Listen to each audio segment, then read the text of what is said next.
Audible is the leading provider of spoken word entertainment and audiobooks, ranging from bestsellers to celebrity memoirs, news, business, and self-development. Every month, members get 1 credit to pick any title, plus 2 Audible originals from a monthly selection, and access to daily news digests from the New York Times, the Wall Street Journal, and the Washington Post, as well as guided meditation programs.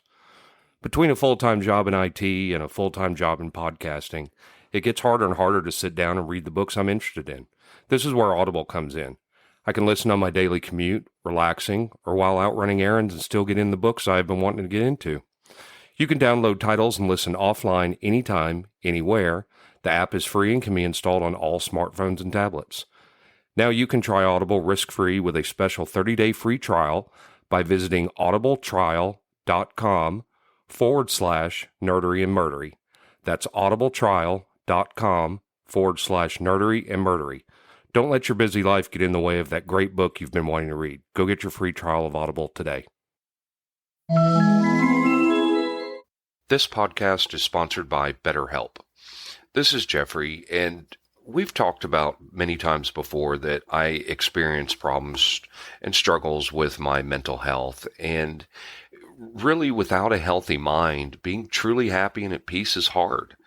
The good news is therapy does work. It's helped for me, but what is therapy exactly? It's whatever you want it to be. Maybe you're not feeling motivated right now and would like some tools to help. Or maybe you're feeling insecure in relationships at work, or you're not dealing well with stress. Whatever you need, it's really time to stop being ashamed of normal human struggles, and it's time to start feeling better because you deserve to be happy. And now you don't have to worry about finding an in-person therapist near you to help. BetterHelp is a customized online therapy that offers video, phone, and even live chat sessions with your therapist, so you don't have to see anyone on camera if you don't want to. It's much more affordable than in-person therapy, and you can start communicating with your therapist in under 48 hours. So join the millions of people who are seeing what online therapy is really about.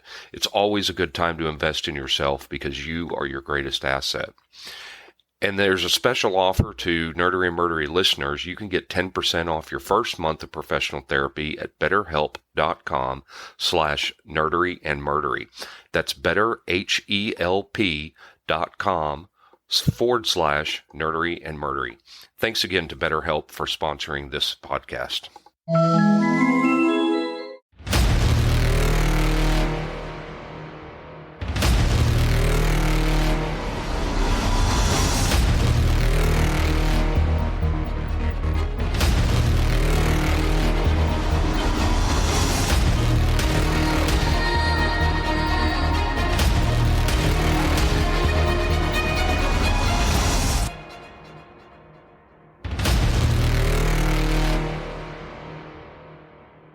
You're listening to the sweet 70 sounds on K-Plex. You're an idiot. Thank you. Thank you very much. Welcome to episode 2 of Nerdery and Murdery. 2 peoples. It's like we just finished episode 1 and we're sitting here in the same spots we were, I guess, just a few minutes ago. Yeah. For everybody out in the listener land, that was a week ago, so. Yeah, but for us, it was probably only about 15, 20 minutes. Maybe that, if that. The first, that was a lot of fun. Yeah. I really enjoyed that, the first episode. I know we said that at the end as well. One thing I forgot on the end of the first one, you can also email the show as a whole group at email@nerderyandmurdery.com. I'd given everybody's individual, but there's the one that's email@nerderyandmurdery.com. But anyway, that was fun. We discovered throughout that we have to have a towel on the table for you so you don't bang on the table, and we may have to have a boom mic for you. I talk with my hands. Oh, yes. Yeah, I think if we have you sit on your hands, you're not going to be able to talk at all. No, not at all. So I think that's funny. Excuse me, my allergies are acting up. Sorry. You I'm good. Take a pill? It's just pollen in the air, so I'm a little sniffly. But yeah, so... Everyone's car is yellow. Yeah, I know, right? This time of year. Everyone's car is exactly like that. So yeah, so we were gonna jump right into our episode 2. I think Will's getting hungry. So You're handsome. That's what it is. you're damn handsome, man. Oh my God. Yeah. You guys can't see what we're looking at, but it's like looking at a steak dinner. I'm just saying. He just said he wants to eat you. Oh, God. So that's interesting. That could be a whole new murder. Just don't fail the first. Oh, like Iron Mike? Yeah, no. Wow. I'm 20 times. I'm slightly disturbed by that. So, yeah. So here we are. We're going to do episode 2. Excited to see what Zig's going to cover this time. I've got a.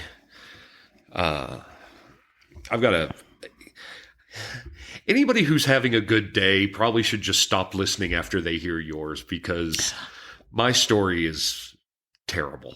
What? It's awful. But well, I'm going to dive into the nerd deep end on this one. So. Awesome. Let's get into it. Go nerd away. Oh, okay. Today we're going to talk about Fortress America. Yay! Fortress America. I love it. So, Fortress America was one of the Milton Bradley Game Master series produced by the Milton Bradley Game Board Company back in the mid-'80s. There were 5 of these in total. Axis and Allies, Shogun, which became Shogun. Samurai Swords. Which also became Akusku. And they had broadsides and boarding parties, Conquest of the Empire, and Fortress America. You know what's funny? The broadsides and boarding parties was the one you just couldn't find. Yeah. Keith had one. Yes, our friend Keith he may still have it. I don't know if he does. He searched for it for a long time. But yeah, we had Fortress America. We had Axis and Allies. We had Shogun. We had Conquest of the Empire. Shogun and Conquest of the Empire, both those, I hated. Oh, I have the old copy that we used to have of Conquest of the Empire, and I play it semi-regularly. I couldn't stand those. Love that game. Well, you have to fix the catapult rule. Yeah, the catapult rule. The other thing for me is I prefer world builders versus those, because those you can't really world build. You've got to, it's the same problem I have with Settlers of Catan. You just can't world build with those. So I struggled with those. Yeah. But yeah, so Fortress America, that's one of my favorites. I love Fortress America. It is a lot of fun. It's hard to play the game and sit down. Of course, I'm that way, but a lot of those games, I just want to walk around the table and look at the map and the pieces. And it's a pretty map. Yes, it is a beautiful map. Of the United States. Yes, of the United States. Essentially, it's a strategy board game, and there are 3 types, I think, roughly. Grognard games, from the French grognard or grumbler. It's an enthusiast who has serious attention to detail. For rules and regulations, most of these grognard games essentially have paper or wooden pieces or cardboard. Games like Advanced Squad Leader, Starfleet Battles, Barbarians. These are all games we've played. You talk about nerding out. Starfleet Battles. Keith and I nerded out on. Oh, yeah. So bad. Oh, yeah. So bad. You have no idea. We should get him down at some point to talk about Starfleet Battles. Just do an episode on that. Yeah. Yeah. Oh, Starfleet Battles is... Actually, we're up. He's down. Oh, well, up, down, whatever. Yes, bring him up. That's right. He's south of us. Well, so Starfleet Battles, that was a strategy game. And I mean, the core rule book alone was a couple of inches thick once you had them all. Then you had the expansion modules and everything that came out. But this was just a map with little cardboard cutouts that you moved around. You had allocation sheets and whatnot. The thing that fascinated me about these Game Master games is the pieces were beautiful. Oh yeah, they were these lovely plastic pieces. Yes, and they just had so much detail on them. That's one of the things I really loved about these games. What he just mentioned, Settlers of Catan, that's another type of the strategy games, European style, German style, or as they call them, Eurotrash. They're usually less abstract than chess or Go, but more abstract than the games we're talking about with these really intricate pieces. They generally require more thought and planning, and there's a lot of cooperation involved. Then you got the American strategy games, or as they call them, Ameritrash. They encourage direct conflict between players right off the bat. Even in some co-op games like Dead of Winter, you have a significant degree of luck involved, a lot of dice rolling. Risk, Axis and Allies, Conquest of the Empire, and Twilight Imperium. I would say that this particular game that we're talking about, Fortress America, is a bit of all three of those. Except I hate Risk. I like the Risk variants. I hate Risk. You hate Risk? I hate Risk. It's the continent bonus. That's what drives people nuts. No, that's not what drove me nuts. Is because we had somebody, and I'm not going to name him out here, but we had somebody I will. that not only was he good, and not only would he beat you, but he was merciless on poking at you while he beat you. What we refer to as a tud. Yeah. Well, it was they were terrible. They were awful tuds, and it made it to the point where I just didn't enjoy playing the game. And he ruined it for me. Eric Berg ruined a lot of games for a lot of people. He's going to give the name out. Yeah, but yeah. We love you, Eric. We miss you. No, I but don't. We don't want to play games with you anymore. No. So yes. Fortress America is a bit of all three. There's a significant amount of tutting. The last time we played Fortress America, I did a significant amount of tutting, and I got my ass whipped. You did no. Let's back up. You did significant tutting before the game. Before the how game. badly you were going to beat us. It was a rout. It was a rout early in the game. It was obvious. I had a strategy that I was going to attempt to play, and it did not work, and it was awful. It was fun for us. I'll bet. It was a lot of fun for us. I'll bet. So, are you going to kind of tell the premise? Yeah. I didn't know if you were going to get to that. Yes. The premise of the game is ostensibly it's in the future. From where we sat in the early 1980s, so we were expecting the communists to take over the entire world, and America was standing alone, except for Canada, which didn't want to get involved. The premise of the game is kind of silly, but it effectively plays out like this. There are 3 players against the American player. Yellow, blue, and red. Yellow, the Asian People's Alliance. Blue, the Central American Federation. And 3, the Euro Socialist Pact, which is the red player. It has a interesting dynamic that it's 3 players against 1 player. In the game itself, the reason for that, it's basically the world except for Canada against America, because the entire world agreed to take down their laser satellites. The laser satellites that could smoke things from space, and everybody in the world agreed to it except America. That's right. And so everybody decided, well, then we're going to attack America. And America gets a laser satellite uplink in one territory every single turn, and it has a 60% chance to hit. There are cards that give it better chance to hit. It's something like, I think 70%. Yes, because anything 3 or better. So 80% chance to hit. Yeah, the fair weather card.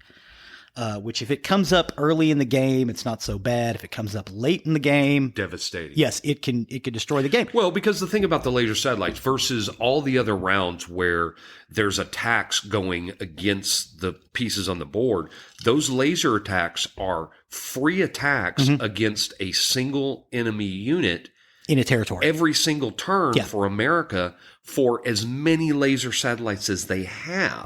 So when you start with 1, it's fine. You get to turn 10 and there's 10 of these things. Yeah, it's devastating. It is devastating, especially if they get that clear weather card and they're hitting at 80%. However, I've seen the dice go cold where that clear weather card.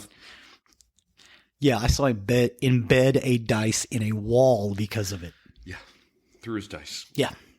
Okay, so if you have 4 good players playing this game, it should be close every time. That's what's so great about it. Except for that time where we beat you senselessly. Beat me mercilessly. So essentially the attackers get to reinforce, I think, on 8 turns. In the new variant, you can reduce the amount of troops you get to stretch that out and get cards that can benefit you. The American player puts all of their pieces out, and they get reinforcement through these cards on their play. Right, because everybody's coming to attack America. America is already set up. And it is definitely slated towards the defense. Now, the goal is to keep and hold, I believe it's 18 cities. 18 cities. Okay. Yes, the goal is to 18 cities. For the attackers. For the attackers. To hold them. Because America's got all the cities. Yes. And early in the game, it's pretty easy. But it's hard to hold 18 cities. You can probably hold 10 without any issue. Well, in the first turn, inevitably, the attackers take several cities on the first turn. Yeah. Because they're bringing in so many units. America is just in their, standard 2 units per city. Yeah, that are set up. So it's a slaughter for America at the very beginning. Yes, and they get these cards for partisans and for rebuilding equipment, so they can always resurrect their troops depending on what the cards say. Whereas the attackers do not resurrect. They do not. Once their troops are gone, they're gone. Yeah. I think in the new variant there's some rules where you can resurrect a piece or 2 later on, but it's not nearly what America has. Well, and that's why basically for Fortress America, you only have a certain amount of turns to win as the attacker. Yeah. Because once you get past turn 8 and you're no longer able to reinforce, and America's got 8 LSATs, it's almost impossible to win if you're not pretty much in control by that point. Yes, and another thing that limits the gameplay is there's only 1 round of attack per turn. 1 round. You get 1 round of attack. Wow, that was my stomach. In each territory. Sounds like somebody else is hungry.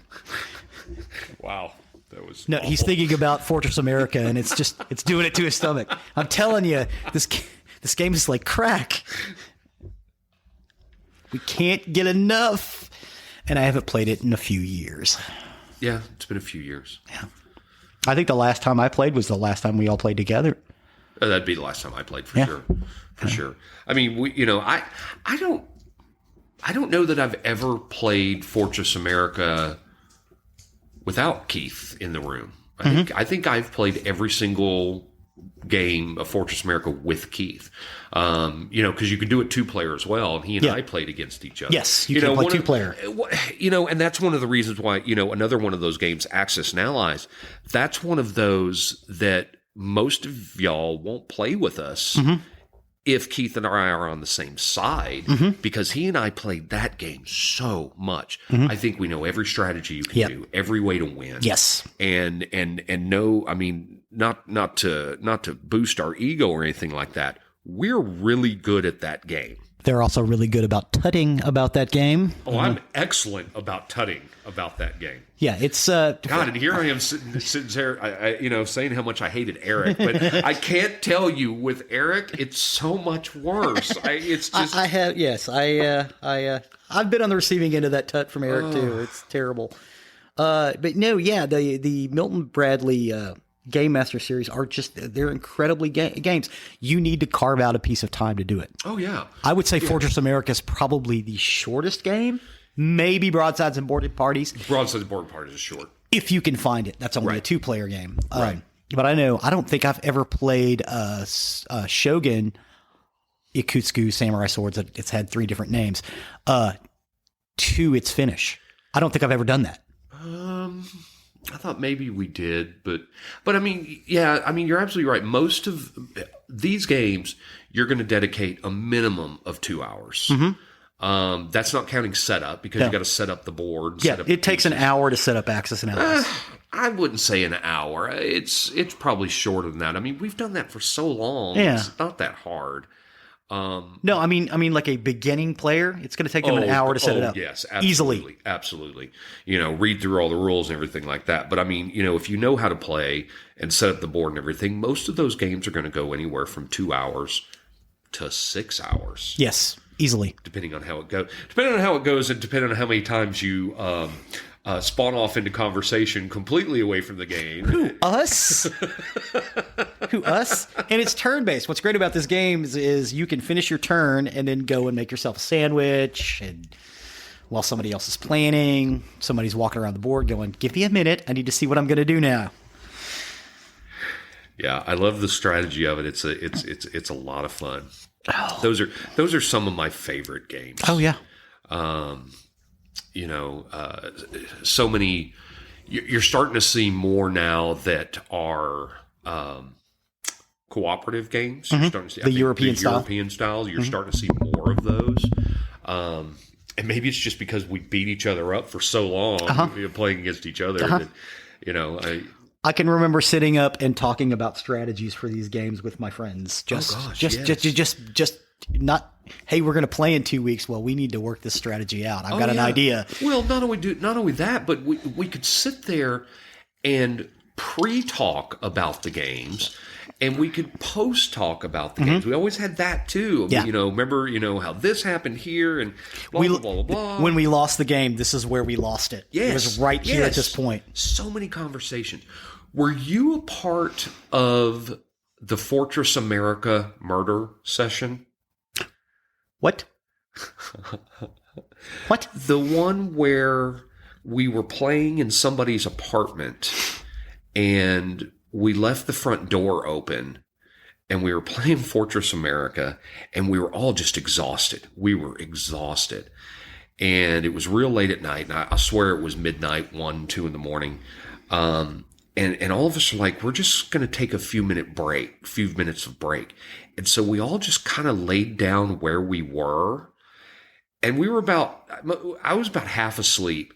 And suddenly these guys came by and looked in the open door and went, my God, it looks like a murder scene in there. No. Yeah, I don't think I was part of that. I would have remembered that. I hope. Oh, God, who knows what we remember from our younger days. It's too long ago now. Oh. No, those are fun. I mean, we played so many of those over so many years. Part of the problem, though, is for a long time. Well, no, I guess it was every time we would either have to only play these games when 4 people were available because so many of them were just 4 players. Yeah, Fortress America being a 2 to 4 player game. Yes. Some would go to 5. Axis and Allies was one of those. I think Shogun you could play with 5. 5 or 6, maybe. But those games were hard to find. Most of them are tailored for 4. Yeah. And so it was always hard to, narrow down, who's going to play because we can only do 4. Yeah. And it's a 4-hour commitment. So we don't want 6 people there because 2 people would sit around and watch. However, I will say this. Back when we were younger, in some cases that was okay.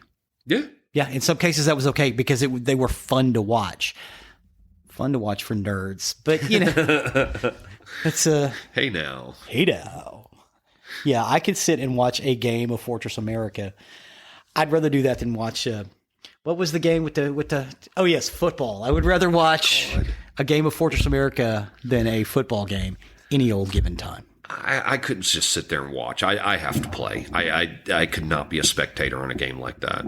I have to play. It's beautiful. And they've recreated it. It has been multiple times. Yes, I think. Yeah, it's available now. You don't just have to. Back in the day, after they quit making it, it was hard to come by. We had to scrounge. Fortress America was the easy one to come by. Well, and Axis and Allies, they continue to produce. Yes, they continue to produce that, and then you've got all the Axis and Allies variants now, because they introduced one just for Europe. They introduced one just for Pacific. I that think you they can did, combine. You can combine. I think they did one just for D-Day. Yes, there's D-Day invasion. So then there's that. And then you talked about the one that just recently came out. Yes, Axis and Allies and Zombies. I just got it. I haven't had a chance to play it yet, but I popped all the little pieces out of the sprue and but Fortress put them in bags. And Fortress America, with the exception of they added some intricacies to it, there was not really different variants or versions. Axis and Allies was the same game. Well, yeah. Fortress America, excuse me. Yeah, Fortress America is fairly balanced. If you have 4 good players, it should be close. It should be close every time you play. Except for that time that we spanked you. Yes, mercilessly. they spanked me. They beat me like a rented mule. Oh, the dogs apparently got upset about that one. That's right. See? Spanking.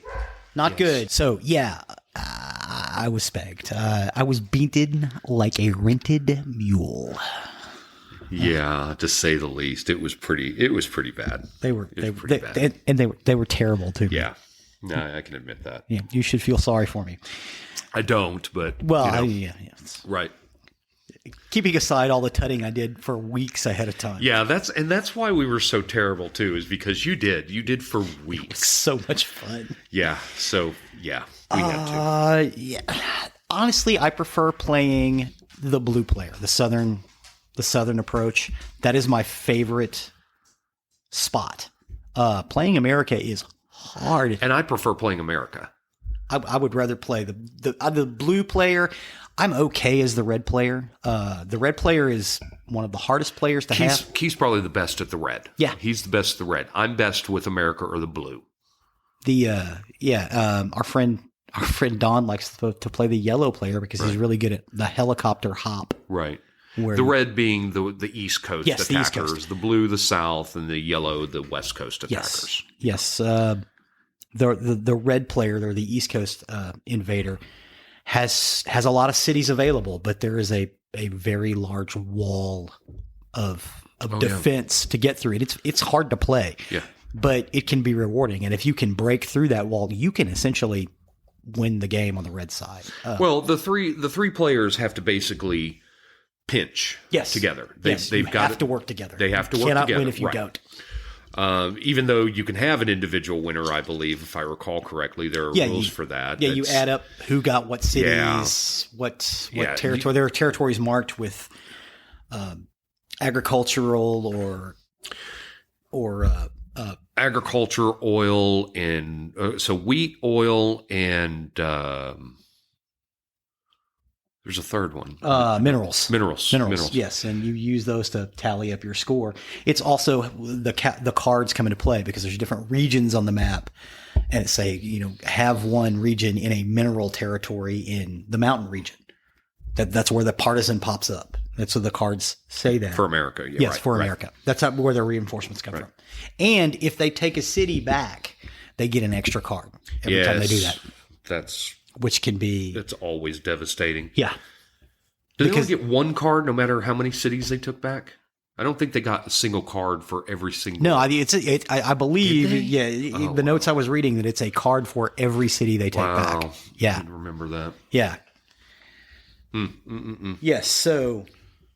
And it is slated towards the defense, but sometimes the best defense is a good offense. Taking back a city helps the American player, but... They are at the same disadvantage as the attacker has when taking back a city territory. If you get better hits if you have combined arms, right? You have a better chance on your die rolls. Yeah, cities, mountains. Those are territories where the defender gets better odds on the dice roll because you've got the 6-sider. 8-sider and the 10-sider. And the 10-sider, the 3 types of dice. Yes, 6, 8, and 10. Yeah, because like infantry and armor use 6. The helicopters and tanks. I'm sorry, hover tanks and infantry use the 6. No, the armored personnel tanks. The APCs and the infantry use the 6. The tanks and the helicopters use the 8s. and the jets use the 10s. 10s, right. And the laser sets also use the 10s. But on defense, the APCs, I think, use the 8 if it's combined arms. Yeah, something like that. Yeah, there's one of them. It has been a while since I played. I used to know or they all know this. that and they hit better. They've got better odds to hit. It's like you can get it on a 5 or a 6 as opposed to just a 6. Yeah, maybe that's what it was. Yeah. So it's but it's a lot of fun. I would recommend any of our listeners looking into it and maybe breaking down and purchasing a copy. Oh yeah. Yeah, you can go in with friends, and just keep in mind you're going to need to slate for the first time probably 5 hours because it's going to take you a while to set up, get it out of the package. Learning the rules. Yeah. But if you're all beginner players, I think that's a good one. Yeah. If you're all beginner players, as long as everybody's at the same play level, right, the game's gonna be close every time you play it. Yeah, every time, except for that one time that we really just spanked you, like, hard. It was awful. We brutally defiled you. It was awful. Yeah, it was awful. It was defilement. I've never been beaten in a game badly that badly in my life. Yeah. And it was enjoyable. I'll bet. Actually, I had a lot of fun playing it too. Well, seeing as how we've talked about that one event for many, many years now, so and all are able to retain our friendships. Hey, when was you remember the last time we played Fortress America? Who was it that won that time? I think that is the last time we played it. Is the time that we just beat you mercilessly. I would like to play it again. I would like to play it again sometime. I do not want to play as America. I don't like playing it. That was the first time I'd ever played it as America. Did you know that? Yeah. I'd never played as America. I remember that because that was all part of it. You wanted to do it and just show your superior skills. They were not superior. No, they were not superior. There is a bit of luck. My dice were not great either. But that wasn't something to do with it for sure. Yeah. I mean, it's mostly strategy, but die rolls can completely take your strategy and grind it into a fine dust if you just a fine pink mist. Yeah, if your dice rolls turn against you, even the most perfect strategy can just be trashed. Hence the dice embedded in the wall. Yes, because Keith threw his dice into the wall. Think into a fireplace. Yes. And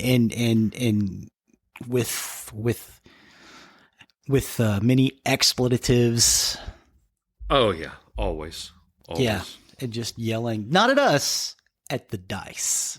He was so mad, and then he apologized. Hey, I'm not mad at you guys. I was mad at that goddamn dice. And it was like, okay, we still won. Yeah, it was for, I believe, Kansas City, and it was my blue APC. God. You're an idiot. You can't see him as he's pumping his fists into the air. That's for you, Keith Chenoweth, down in Austin. At one of the few times he was on the winning side in that battle. Yes. Yeah. So, yeah, I would like to give a shout out to Chipwich. If he's listening. He's going to hate you for that one. That was the plan. Is that it? I believe that's it. That's all for Fortress America, other than get out there and play it. There's some links. You should really check out Board Game Geek, not just for that game, but for other games. Yeah. If you're into the strategy board games, it's a great place to go just to look at things, see things, maybe check out Will Wheaton's Tabletop on YouTube. They actually show playthroughs of certain games. Site. Yeah. Yeah, we'll put a link on this episode's page. Yeah, Fantasy Flight Games is the one that has Fortress America now. Yeah, they bought out the Milton Bradley rights. It is. It's Fantasy incredible. Flight has done really good with that stuff too. Oh, their pieces are so beautiful and really intricate. And I do like the older map a little better than Fantasy Flight Games. The map is pretty, but there's some color variations on the older map, which are a little easier to see, even though the newer map is prettier. Both maps are equally wonderful. And I think the newer map's a little bigger, too. I think my current version of Fortress America, I think, is the Fantasy Flight version. game. I think. I don't think it's the old Milton Bradley because I lost that years ago. And so, I think mine is the Fantasy Flight. Cool. Awesome. So, get out there and play it, folks. Good stuff. Don't take our word for it. Enjoy living that, especially that beat down you endured. So, again, if you're all the same type of player, it should be close. Should. We'll let you believe that one. Take it easy on the American player. It's really hard. All right. So I guess it's time for some murder.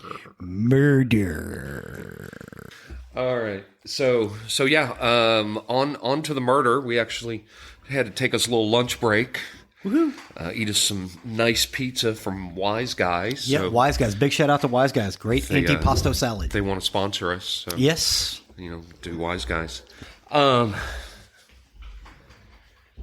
me see. Where was I? Oh, so murder. We stopped to have lunch and murder. Wise Guys Pizza. About that. Excuse me. So I'd said it kind of at the beginning before I got into this. This is dark, real dark. I'd heard about this one before. This is one of the darker than getting your ass handed to you in a board game. Dark. Yeah. Oh yeah. Damn it. This is one of the most.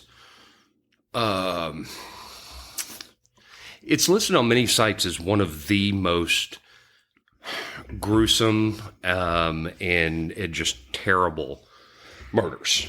And it was very hard to read about this. There's a lot of information out there.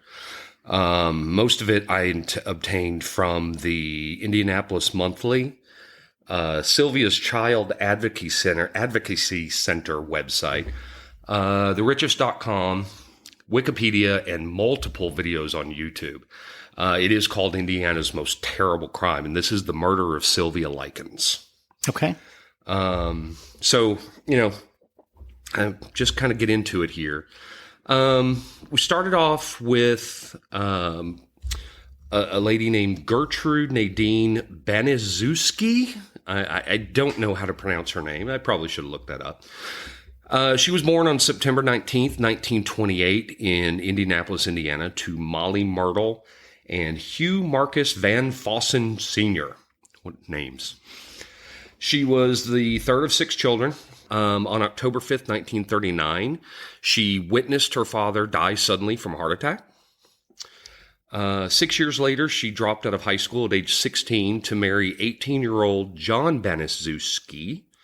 They had 4 children between them. And it was said that John had a very volatile temper and occasionally beat Gertrude.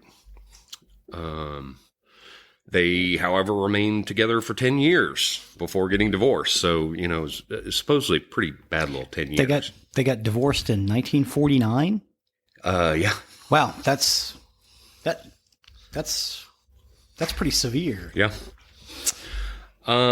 She next married Edward Guthrie, and their marriage only lasted 3 months before getting divorced. And then she remarried John. Sounds like my dad. 5-time John. Like my dad. My dad was married 5 times as well, although 4 and 5 were the same woman. My father was married 7 times, and That's 2 right. and 3 were the same woman. That's like going to the refrigerator and pulling out a gallon of milk and going, well, this smells bad. Maybe it'll be fresh tomorrow. Yeah. So she remarried John, and they had 3 more children before they divorced again in 1963. So, they weren't having a good one. Weeks after her divorce, her second divorce to John, she began a relationship with Dennis Lee Wright, who also abused her. She had 1 child with Dennis, and Dennis went ghost after birth. He completely abandoned her. Just pulled up stakes and left. Yep. Wow. By 1965, Gertrude lived alone with her 7 children. So she had Paula, who's 17, Stephanie, who was 15, John, who was 12, Marie, who was 11, Shirley, who was 10, James, who was 8, and Dennis Lee Wright Jr., who was 1. There's a lot of names here. They all come into play. Okay. So just wanted to throw out who they were. I'm going to try to keep up. It'll be difficult. I had to go back several times and go, wait a minute, who was this again? Who? What now? Yeah, there's a lot of people that are going to be thrown in here. Gertrude was 5'6" and weighed only 100 pounds. She was described as a haggard, underweight, asthmatic chain smoker who suffered from depression due to the stress of 3 failed marriages, a failed relationship, and a miscarriage. Oh, wow. She relied on sporadic checks from her first husband, and she performed odd jobs to neighbors and acquaintances, such as sewing, cleaning, to earn money. I read somewhere that her first husband was also a police officer or a former police officer, the one who was abusive towards her. Yeah. One of the ones. One of the one she married twice. Yes. So I did read somewhere that he was a police officer at one point. So now we go to Sylvia Marie Likens. She was born on January 3rd, 1949. She was also a third. She was the third of 5 children, just like Gertrude was a third. And she was born to carnival workers Lester Cecil Likens and Elizabeth Francis. She was the middle child between 2 sets of fraternal twins. Oh, wow. Daniel and Diana, though they were 2 years older than Sylvia, and Benny and Jenny, who were both a year younger. Jenny, she also suffered from polio, and she had to wear a steel brace on one leg. Oh, no. Yeah. Lester and Elizabeth, Sylvia's parents, their marriage was pretty unstable. They often sold candy, beer, and soda at carnival stands around Indiana in the summer. They moved frequently and experienced severe financial difficulties. Their sons traveled with them regularly, but they discouraged Sylvia and Jenny for doing the same out of concern for their safety and education. So they frequently stayed with relatives. Okay. Sylvia earned money by babysitting, running errands, performing ironing chores for friends and neighbors. She was described as a friendly, confident, and lively girl with long, wavy, light brown hair, and was known as Cookie to her friends. She was fond of music, especially the Beatles, and was notably protective of Jenny, who was much more timid and insecure. Jenny, who was younger. Yes, Jenny was younger. Okay. By June of 65, Sylvia and Jenny lived with their parents in Indianapolis. On July 3rd of that year, her mother was arrested and jailed for shoplifting. And then shortly after that, Lester arranged for his daughters to board with Gertrude. In comes Gertrude now. Gertrude with all the kids. Yep. Working odd jobs. Yep. They knew her. She was the mother of 2 girls that Sylvia and Jenny went to high school with. Okay. And Gertrude assured Lester she would care for his daughters as if they were her own children. Okay. Yeah, that's going to be bad. Shortly after July 4th, they moved into Sylvia and Jenny. They moved into Gertrude's home.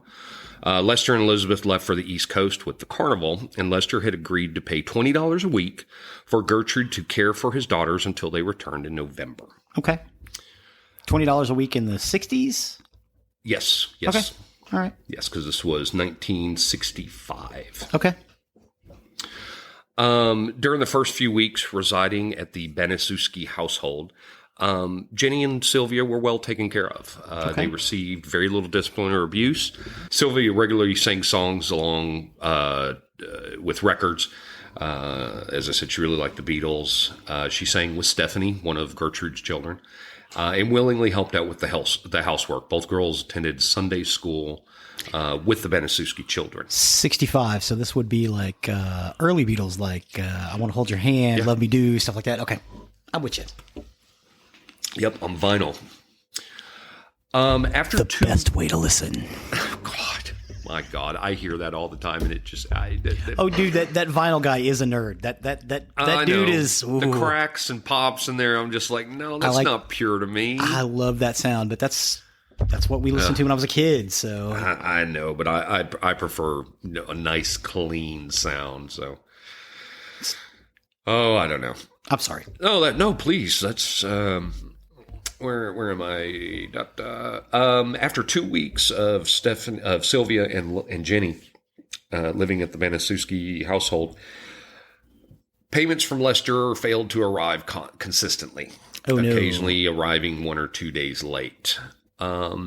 Gertrude became frustrated and began venting her frustration on the sisters by beating their bare butts with various instruments, such as a 1/4 inch thick paddle.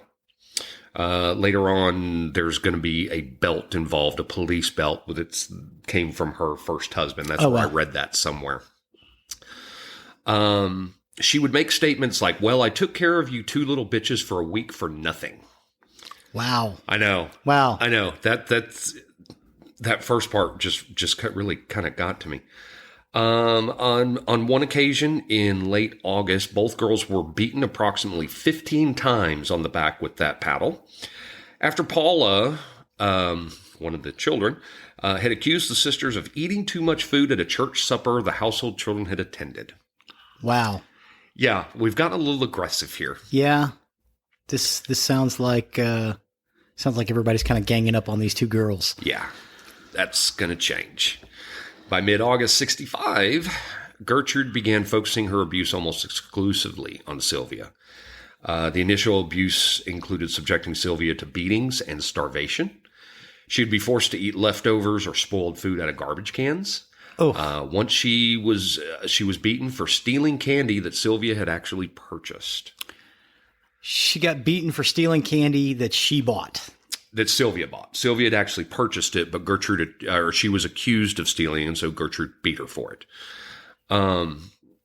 Yeah, I mean, it really seemed like this escalated very quickly. Yeah.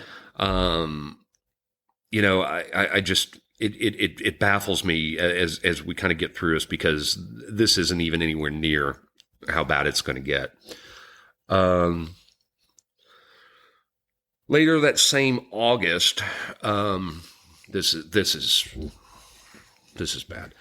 Gertrude had asked Sylvia if she had ever done anything with a boy. Mm-hmm. And Sylvia didn't know what she meant, so she said, "I guess so." When what she had been doing is she'd gone skating with boys. She went to a park with them when she was in Long Beach. Later, she had been telling Stephanie, again, one of Gertrude's other children, she told Stephanie and Jenny that she once laid under the covers with her boyfriend. Gertrude overheard this and said, "You're certainly getting big in the stomach, Sylvia. It looks like you're going to have a baby." Sylvia thought Gertrude was kidding with her and said, "Yeah, it sure is big. I'm just going to go on a diet." Didn't go over well. Gertrude then informed her and the other girls in the house that whenever they did something with a boy, they would be sure to have a baby, and then she kicked Sylvia in the genitals. Wow. Yeah. Paula, who was jealous of Sylvia as it was, because Paula was overweight and 3 months pregnant. Oh. She attacked Sylvia, knocking her off her chair onto the kitchen floor and shouted, "You ain't fit to sit in a chair." Then another time, Gertrude, Paula, and a neighborhood boy named Randy Gordon Leaper, I don't know, force-fed Sylvia a hot dog overloaded with condiments. Sylvia vomited. She threw up as a result, and then was forced to eat what she vomited. Ooh. Then this appears to be what is Sylvia's only act of retaliation. She apparently then spread a rumor around the high school that Stephanie and Paula Banaszewski were prostitutes. So she was upset about what was going on, and so she spread this rumor. That they're prostitutes. Right. Stephanie confronted Sylvia and punched her for starting the rumor, and then Stephanie's boyfriend, Coy Randolph Hubbard, slapped Sylvia, banged her head against the wall, and flipped her backwards onto the floor. When Gertrude found out about the rumor, she beat Sylvia with the paddle. So she got beat 3 times. Yes, for spreading this rumor. On another occasion, Paula beat Sylvia so hard in the face and with such force that she broke her own wrist, having primarily focused her blows upon Sylvia's teeth and eyes. Jesus. Later, Paula used the cast on her wrist to beat Sylvia further. And Gertrude repeatedly falsely accused Sylvia of promiscuity and engaging in prostitution.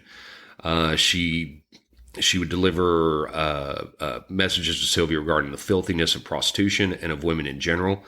Gertrude would later occasionally force Jenny to strike her own sister, so Sylvia, beating Jenny if she did not comply. Oh my God! So hit your sister, or I'm going to beat you. Or I'm going to beat you. And the older sister who was protecting her was probably like, "Go ahead and hit me instead." Right. Yeah. I mean, that's how I imagine it probably was. So yeah. And then Coy Hubbard, the boyfriend of Stephanie, and several of his friends, they'd often visit the house to both physically and verbally torment Sylvia, doing so with the other children and Gertrude herself. Wow. Gertrude actively encouraged the beatings. And this is a period of a few months? So far. Okay. So far.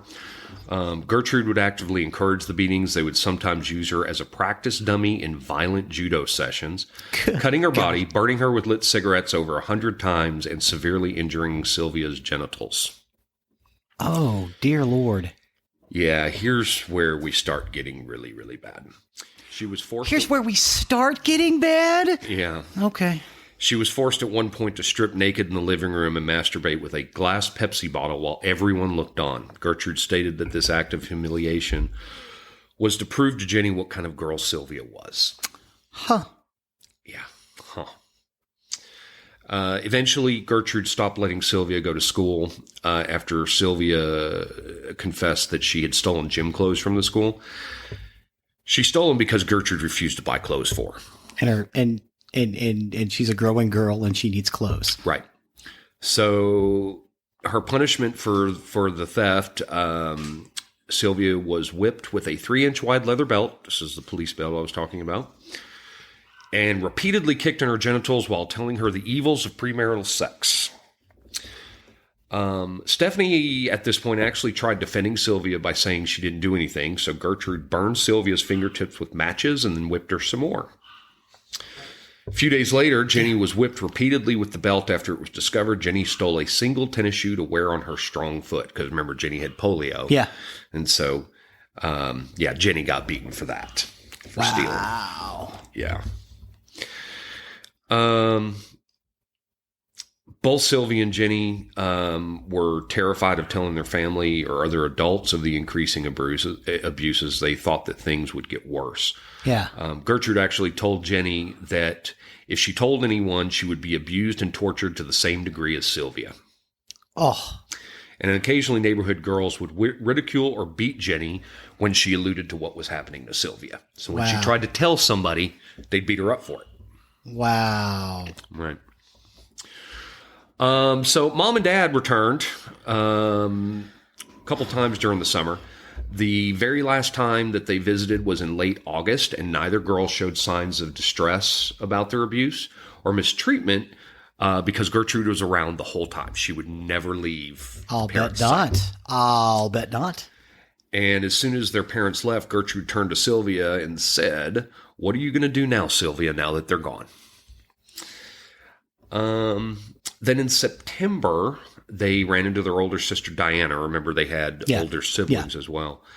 They actually told Diana about the abuse and that Sylvia was targeted specifically. But they didn't tell Diana exactly where they were living. And so Diana thought they were exaggerating. Mm-hmm. And the reason they didn't tell her where they were living, this was a little confusing, but they saw Diana several weeks earlier and they observed Marie. I don't remember who Marie was. I've got to go back. They gave Sylvia a sandwich to eat when Sylvia told Diana she was hungry. Oh, Marie is one of Gertrude's kids. Marie told Gertrude, and Gertrude accused Sylvia of gluttony before she and Paula choked and beat Sylvia. They then gave her a scalding hot bath to cleanse her of her sins. And they grabbed Sylvia's hair and repeatedly banged her head against the bath, only to revive her when she fainted. Wow. Yeah. So soon after this, there was a local neighborhood guy who called the high school, and he anonymously reported seeing a girl with open sores across her entire body living at the Banaszewski house. Okay. Sylvia had not been in school, and so a school nurse visited to investigate. Gertrude claimed that Sylvia had run away from home the previous week and she had no idea where she was. Okay. She also said that Sylvia was out of control and the open sores were the result of Sylvia's refusal to maintain personal hygiene and that Sylvia was a bad influence on her own children, and the nurse made no further investigation. Wow. Yeah. Ooh. In October, I know. In October, Diana discovered where her sisters lived. She went there to contact her sisters, but Gertrude wouldn't let her in. Gertrude told Diana that her parents said Diana was not allowed to see either girl, and Diana was to get off her property. And then Diana ran into Jenny about 2 weeks after that and asked about Sylvia, and Jenny said, "I can't tell you or I'll get in trouble."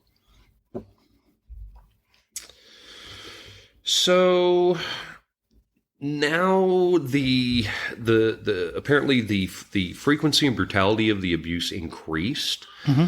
Sylvia now gradually became incontinent. She was not allowed access to the bathroom, and she was just forced to pee on herself. Oh my God. When she did this, Gertrude punished her and threw Sylvia into the basement where she tied her up. She was often kept naked, rarely fed, and frequently deprived of water. Sometimes she was tied to the basement stair railing with her feet barely touching the floor. So essentially crucifixion. Yeah, that's exactly what it sounded like to me. Gertrude would often tell her children that Sylvia would insult them, hoping to incite them into humiliating or attacking Sylvia. She once held a knife up and challenged Sylvia to fight her back. This woman's nuts. When Sylvia told her she didn't know how to fight, Gertrude cut her leg. Wow. Yeah, and it's going to get worse. It's not over? Oh, no. Well, so the neighborhood kids were charged 5 cents apiece to come see Sylvia naked and to humiliate, beat, scald, burn, and mutilate her. So the whole neighborhood Yeah. was complicit in Or this. neighborhood children. They don't say the whole neighborhood, but neighborhood children, for 5 cents, they could come see Sylvia naked and beat her, burn her, scald her. Yeah. Yeah, this is medieval. Right. And this was going on in the 60s in Indianapolis, Indiana. Yeah. Gertrude This frequently... is why I don't trust Midwesterners. Well, Gertrude frequently, with the assistance of her children and neighborhood children, would restrain and gag Sylvia. They'd place her into a scalding hot bath and rub salt into her wounds. Oh my God. Oh, this one was bad. There was one occasion where she was force-fed urine and feces from a dirty diaper, then given half a cup of water, telling her that would be the only water she'd get for the rest of the day. Yeah. I need a delete button for my brain. Yeah. Okay. On October 22nd, John, you know what? Let me go back. Because they went there in June or July? Yeah. Yeah. So now we're in October. July, August, September. Yeah. 4 months. She went from a happy-go-lucky young girl to a torture slave. Yeah. On October 22nd, John Jr. gave Sylvia a bowl of soup to eat with her fingers. Sylvia was so malnourished at this point, she would just shake. I mean, when she tried to eat the food, John would just take it away from her. Yeah, I mean, these are the kids. Mm-hmm. So then apparently Sylvia was allowed to sleep upstairs, but only because she'd been sleeping in the basement, apparently. Yeah. Well, tied up. Most of the time. She would be allowed to sleep upstairs on the condition she would not wet herself. That night, Sylvia asked Jenny secretly to give her some water. The next morning, Gertrude discovered Sylvia had wet herself, so she was forced to insert a glass bottle into her vagina in the presence of the other children before Gertrude ordered her to the basement.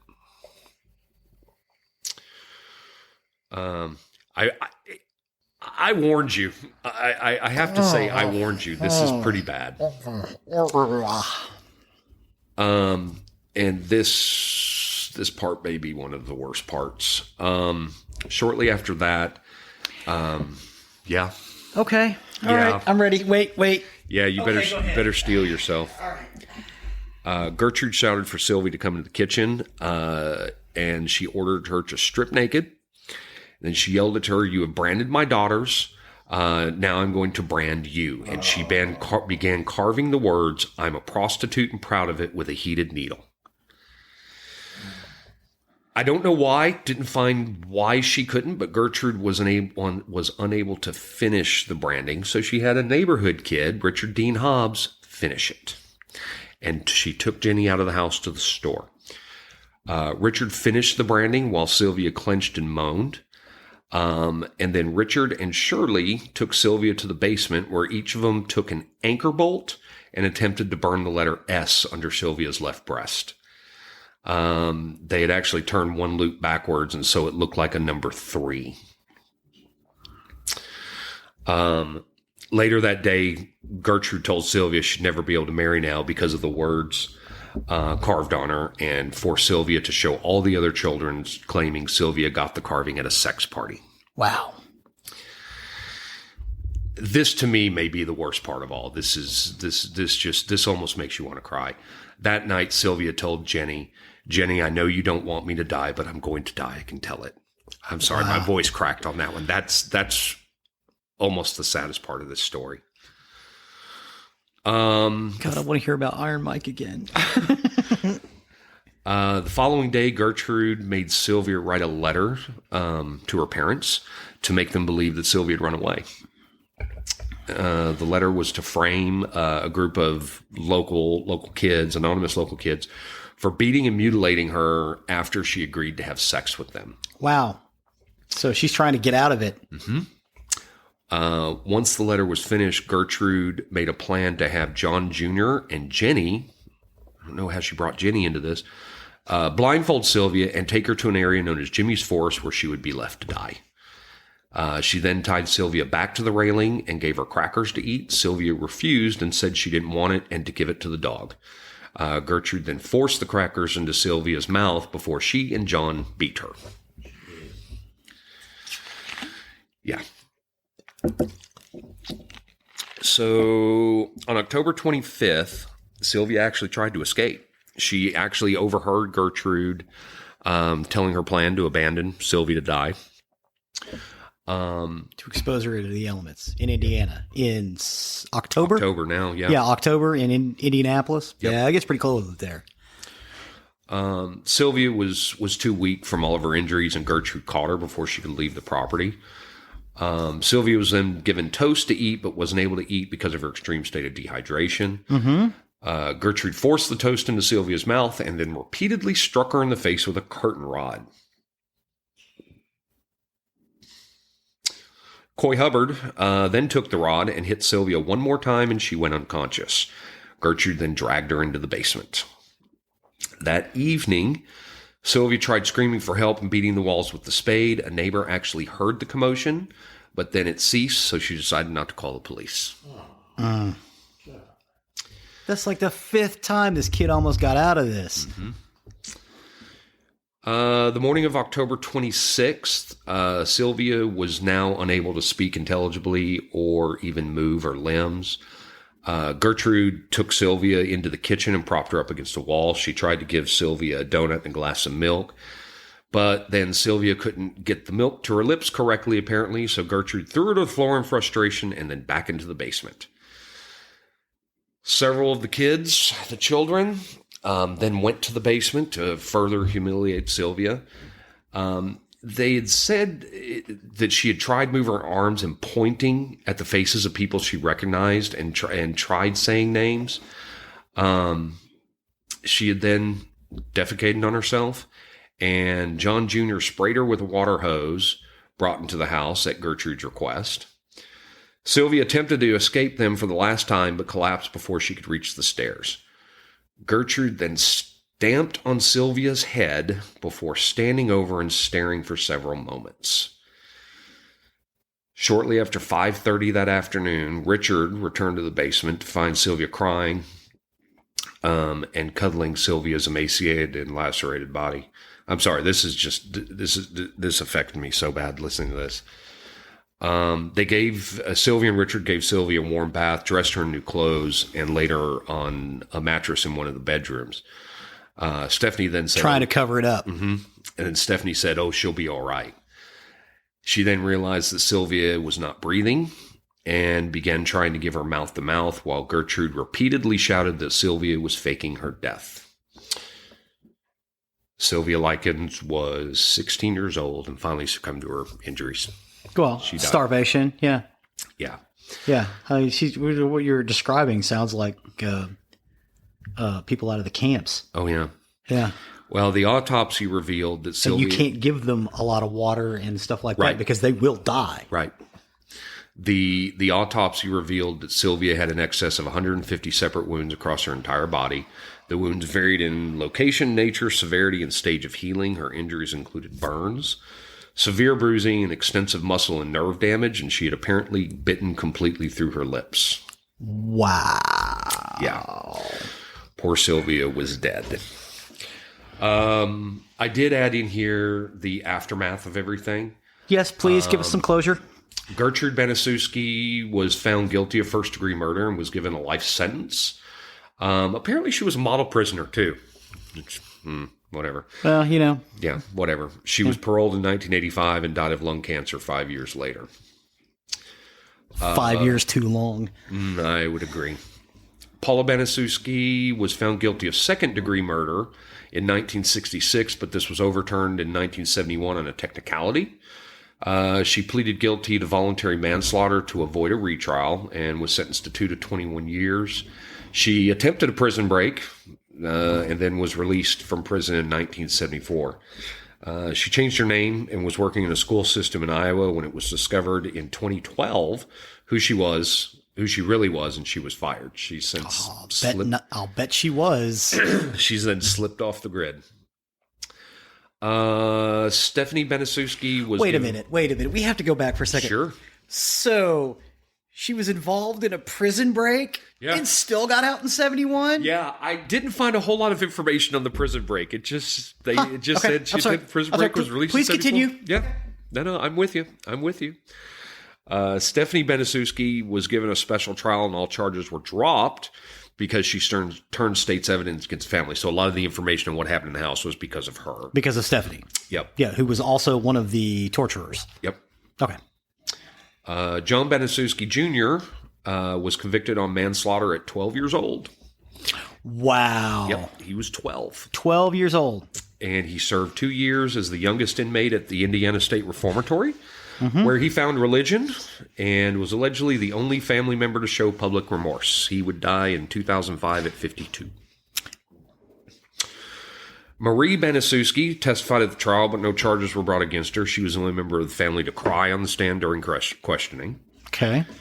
Shirley Banaszewski, she was the one that heated the needle that was used to brand Sylvia, but Shirley was never charged with any crime. I guess maybe just because she heated. James Banaszewski was only 8 at the time and was not arrested or asked to testify, although some reports suggested he played a role in the crime. Now we come to the couple of neighborhood kids that were named. Coy Hubbard was convicted of manslaughter and only served 2 years before being released. He was tried for another murder in 1982, but was acquitted and died in June 2007. So he was indicted on another murder. Yeah. Well, there you go. He went to monster school apparently. So. And Richard Hobbs was convicted of manslaughter and served a short sentence. He died of cancer in 1972 at the age of 21. 21, died of cancer? Yep. Well, I guess evil leaves a stain. Yes. The positive side of this one, because of Sylvia's case, it's credited with the creation of the Indiana's mandated reporter law. that requires everyone in Indiana, regardless of age or profession, to report any suspicion of child abuse to law enforcement. Right on. So that's Sylvia's Law. That sounds wonderful. Yeah, and like I said, there was the Sylvia's Child Advocacy Center. That's a site that's really dedicated to helping children out who are victims of abuse and whatnot. So yeah. What happened to the sister? Jenny, I believe Jenny is still alive. I didn't write down a whole lot about Jenny.